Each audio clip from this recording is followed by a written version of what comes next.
और जो राम जी को लेकर के सबसे मशहूर गाना है, राम जी की निकली सवारी, राम जी की लीला है न्यारी, वो गाना मोहम्मद रफी के द्वारा गाया गया है। मन तरपत हरि दर्शन को आज, वो गाना एक मुसलमान ने लिखा, एक मुसलमान ने गाया और एक मुसलमान ने उसका म्यूजिक दिया है। वो बस्ता हिंदुओं मंदिर के मंदिर में है। जय हिंद का जो नारा है, आफा जी को गाली देने के लिए वो लोग नीचे लिखते होंगे जय हिंद। जय हिंद का नारा एक मुसलमान का दिया हुआ नारा है। पूर्ण आजादी की मांग करने वाला पहला व्यक्ति मौलाना हसरत मोहानी थे। देश के पहले शिक्षा मंत्री मौलाना अबुल कलाम आजाद है।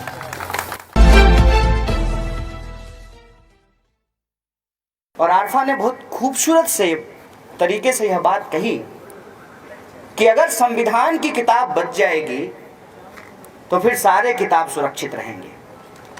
वो किताबें भी जो लाइब्रेरी में रखी हुई हैं, बच्चों के हाथ में भी किताबें सुरक्षित रहेंगी पढ़ने की, और मंदिरों में, मस्जिदों में, गिरजाघरों में बाइबिल, कुरान, गीता सब कुछ सुरक्षित रहेगा। लेकिन वो जो किताब है, उस किताब के साथ एक गजब का चीज हुआ है। एक गांव की बहुत छोटी सी कहानी है, मैं आपको सुना देता हूं। मेरे गांव में प्रदेश काम करने के लिए कुछ लोग आए थे। उनके साथ एक व्यक्ति भी आया था। कुछ दिन काम वाम यहाँ पे किया, और क्या तकलीफ होती है ये आप सब लोगों को मालूम है कि आप में से ज़्यादातर लोग किसी न किसी गांव से चल करके आए हैं। ओखला में या दिल्ली के किसी इलाके में मकान मालिक आपके साथ क्या बर्ताव करता है, आपको रूम रेंट लेने के लिए जब जाते हैं तो किन परेशानियों का सामना करता है, आपको किस तरीके से काम ढूंढना पड़ता है, कैसे आप पढ़ाई करते हैं, ये तकलीफ आपके जीवन का हिस्सा बन चुका है। तो कई बार मन में लगता है कि क्यों यहाँ पे झक मार रहे हैं। इसीलिए देखिएगा कि लोग गांव जाकर के थोड़ा नॉस्टैल्जिक हो जाते हैं। मौका ईद का हो, बकरीद का हो, होली का हो, दिवाली का हो, ट्रेन में टिकट इसीलिए नहीं मिलता है कि अचानक से हमको गांव याद आने लगता है। तो वो जब गांव लौट करके आए तो उन्होंने सोचा कि यहीं पे कुछ करेंगे। रोजी रोजगार करते हुए, अपना पेट परिवार चलाते हुए ही हम मंदिर मस्जिद भी कर पाते हैं, अपना धर्म भी मानते हैं। तो उन्होंने वहाँ पे एक दुकान खोली और दुकान के सामने एक पीपल का पेड़ लगाया। पीपल का पेड़ लगा करके वहाँ पे उन्होंने जल डालना शुरू किया। धीरे धीरे धीरे धीरे वहाँ पे एक छोटी सी मंदिर बनाई गई। वो गली बहुत मामूली सा था। अचानक से सरकार ने एक नीति लाई और कहा कि इधर से एक्सप्रेसवे गुजरेगा। अब एक्सप्रेसवे गुजरने की बात सुनते ही जमीन की कीमत अचानक से बढ़ने लगी। जैसे ओखला में जो ही मेट्रो घुसा कि आप देखे होंगे प्रॉपर्टी डीलर के दुकान के बाहर का जो रेट लिस्ट है वो बदल गया होगा। तो ऐसा जब हुआ, तब तक वो इंसान बहुत बूढ़े हो चुके थे और वो एक्सप्रेसवे बनाने के चक्कर में उनकी दुकान भी चली गई। लेकिन जमीन तो थी, पीपल का पेड़ भी था, भगवान जी भी थे। तो बहुत अच्छा मौका था कि इसको जो है कब्जा किया जाए।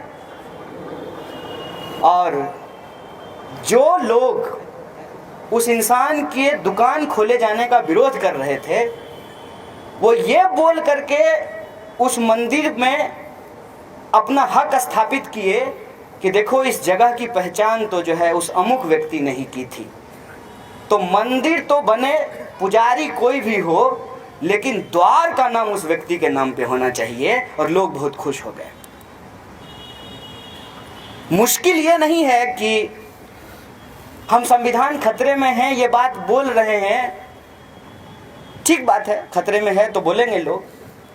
मुश्किल ये है कि जब हम ये बोलते हैं तो किसी को सच क्यों नहीं लगता है। सच इसलिए नहीं लगता है कि जिनके भरोसे था संविधान, वो मंदिर, वो भगवान, उन्होंने भी तो उस दुकान की परवाह नहीं की। और जब दुकान ही है तो कोई भी पैसा दे करके खरीद सकता है और बेच सकता है। मूल प्रश्न ये है कि क्या जमहूरियत को बचाने वाले लोग, क्या संविधान की शपथ खाने वाले लोग सचमुच संविधान के प्रति गंभीर हैं? अगर वो गंभीर नहीं है तो बीजेपी को तो कभी संविधान से प्यार ही नहीं था। हम लोग प्रश्न ही एक्चुअली दूसरे तरीके से कर रहे हैं, इसीलिए मूल सवाल पे पहुंच नहीं पाते हैं। आखिर आप मुझे बताइए कि भाजपा संविधान क्यों बचाए? कोई एक कारण बता दीजिए। भाजपा तिरंगे झंडे का सम्मान क्यों करे? भाजपा इस देश का इतिहास क्यों ना बदल दे? क्योंकि ये सारी चीजें उसकी राजनीति के खिलाफ है। लेकिन जिनको बचाना था संविधान, जिन्होंने लिखा, जिन्होंने बनाया, जिन्होंने कस्में खाई, जिन्होंने इस देश को इतने दिनों तक चलाया, हम बोल लेंगे जोर से, आवाज कम नहीं रखिए, वरना हम कम बोलेंगे ज्यादा बोलने लगेगा। मैं भी कपिल साहब की तरह बोलूं क्या? समस्या उसमें यह होगी कि कैमरे वाले दोस्तों को बहुत मेहनत करनी पड़ेगी। हम मोदी जी हैं नहीं, जिधर कैमरा होगा उधर ही मुंह कर लेंगे। तो मैं इस माइक का इस्तेमाल करता हूँ। आप भी खुश, हम भी खुश। तो इस वजह से क्या हुआ है कि जब हम कोई बात बोलते हैं ना, तो हमारे सवालों का जवाब उनको देने की जरूरत नहीं है, वो विपक्ष पे ही एक नया सवाल खड़ा कर देते हैं। जैसे अगर हम बोलें कि तबरेज के साथ गलत हुआ, तो वो 3 महीने बाद कहेंगे बोलो बोलो बोलो, कमलेश पे बोलो, कमलेश पे बोलो। कमलेश पे क्या कहना चाहते हैं? हम कहां कह रहे हैं कि कमलेश के साथ अच्छा हुआ? अब जैसे उन्होंने एक बड़ा अच्छा उदाहरण दिया हमारे सामने। आरफा जी ने कहा कि सरिया का प्रोग्राम है, अब इस प्रोग्राम का जो है वीडियो अपलोड होगा, अब लोग इसको देखेंगे, कहेंगे देखा तुम गद्दार हिंदू हो, तुम एक बार भी जो है राम जी का नाम लिए, लोग यहाँ आकर के इंशाअल्लाह इंशाअल्लाह कह रहे थे। इस प्रश्न को समझिए। वैसे अगर माने जलसे की तरह आए हैं, थोड़ा सुनेंगे, हंसेंगे, हंसाएंगे और चले जाएंगे, तब तो कोई बात नहीं है। और सारे स्पीकर ने, लगभग सारे स्पीकर ने, मुझे लगा कि आपको समझाने की कोशिश कर रहे हैं। मैं दावे से कहता हूं इनसे ज्यादा समझदार कोई है ही नहीं। और उमर कह रहा था कि आपको गुस्सा होना चाहिए। मुझे गुस्से से ज्यादा बुद्धिमान चीज ही आज तक कोई नहीं दिखा है। गुस्सा इतना बुद्धिमान होता है कि उसको पता है कि उसको कहां होना है। आप जाइए थाना, ठीक है ना, और जो है हो सकता है कि आप कांस्टेबल पे गुस्सा कर लें, जो ही एसएचओ आएगा पता नहीं कहां चला जाएगा वो। उसको कहिएगा कि आओ बाहर निकलो, वो कहेगा नो सॉरी। गुस्सा इतना बुद्धिमान होता है।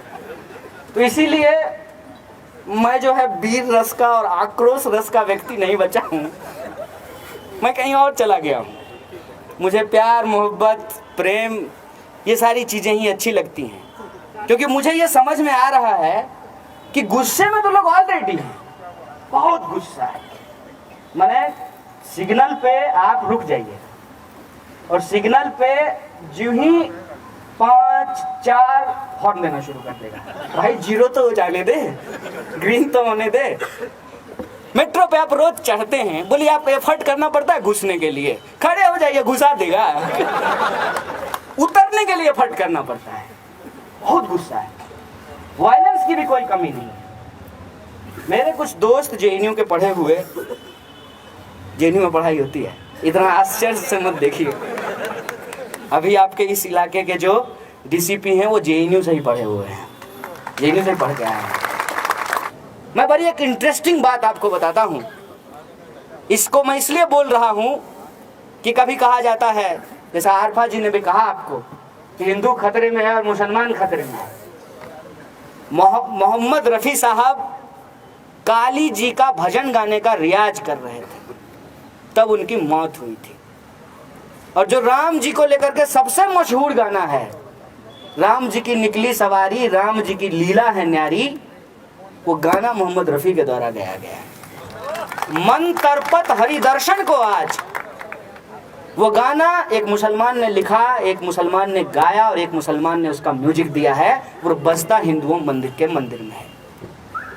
जय हिंद का जो नारा है, आरफा जी को गाली देने के लिए वो लोग नीचे लिखते होंगे जय हिंद। जय हिंद का नारा एक मुसलमान का दिया हुआ नारा है। पूर्ण आजादी की मांग करने वाला पहला व्यक्ति मौलाना हसरत मोहानी थे। देश के पहले शिक्षा मंत्री मौलाना अबुल कलाम आजाद थे। ये बात मैं क्यों बोल रहा हूं? यह बात मैं इसलिए बोल रहा हूं कि ये बात सबको बोलने और समझने की जरूरत है। वो समझ भी रहे हैं, बोलने की जरूरत है। मुझे आपकी समझदारी पे बिल्कुल शक नहीं है। कई बार मैं समझता हूं कि आपके जो जीवन के अनुभव हैं वो मेरे अनुभव के सामने बहुत बड़ा है, लेकिन उसको बोलने की जरूरत है। इतना बड़ा पुलवामा अटैक का मामला है, उसका नाम चेक किए हैं? किस धर्म के लोग उसमें नहीं हैं? सभी धर्म के लोग हैं, सभी जाति के लोग हैं, सभी इलाके के लोग हैं। यही तो भारत है। और इस भारत को अगर कोई आपस में जोड़ता है तो हमारा देश का संविधान है। उस संविधान में जो लिखे हुए अल्फाज हैं, जो शब्द हैं, जो मूल्य हैं, जिस पे डॉक्टर साहब सवाल खड़ा कर रहे थे, वो सवाल जायज हैं, लेकिन उन सवालों को लेकर दुख और तकलीफ मनाने से कुछ नहीं होगा। कभी ना कभी ये स्थिति आएगी, कभी ना कभी ये वक्त आएगा कि उस पर नया सवाल खड़ा करना पड़ेगा। रोज नया प्रश्न आपके सामने खड़ा हो जाएगा। उन सवालों को समझना बहुत जरूरी है।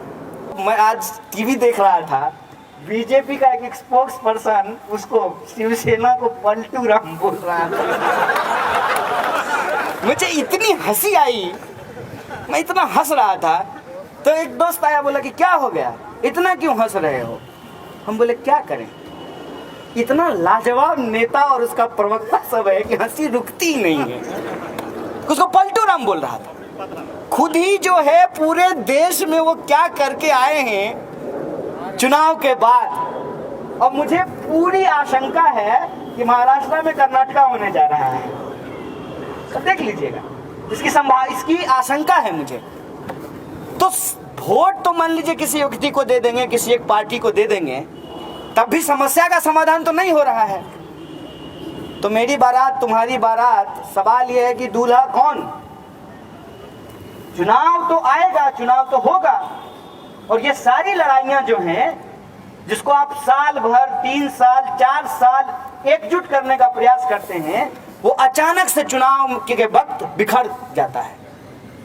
मेरा उसको लेकर के एक प्रस्ताव ये है कि हम किसी एक पार्टी की तरफ अंधे दौर में शामिल होने के बजाय वैसे इंडिविजुअल को सपोर्ट करना शुरू करें जिनके बारे में आप आश्वस्त रहें कि कुछ भी हो जाएगा, कौवा और मैना और की तरह के विधायक नहीं उड़ेगा। यह बात मैं इसलिए कह रहा हूं कि आज आइडियोलॉजिकल इंटीग्रिटी बहुत इंपॉर्टेंट हो गया है। जैसे ही सुबह सुबह जो है ब्रश करते हुए लोगों को पता चला कि सरकार बन गई है महाराष्ट्र में, लोगों ने मुझे फोन करना शुरू किया, कहा कि आपको जो है एनसीपी के कैंडिडेट का प्रचार किए थे, ये तो बीजेपी में शामिल हो गया। हम बोले कि इस देश में बहुत कुछ हो रहा है। कुछ लोगों ने इस पे बड़े जबरदस्त कमेंट किए। कुछ लोगों ने कहा कि अब तो बस उमर को ही बीजेपी में से देखना बाकी है।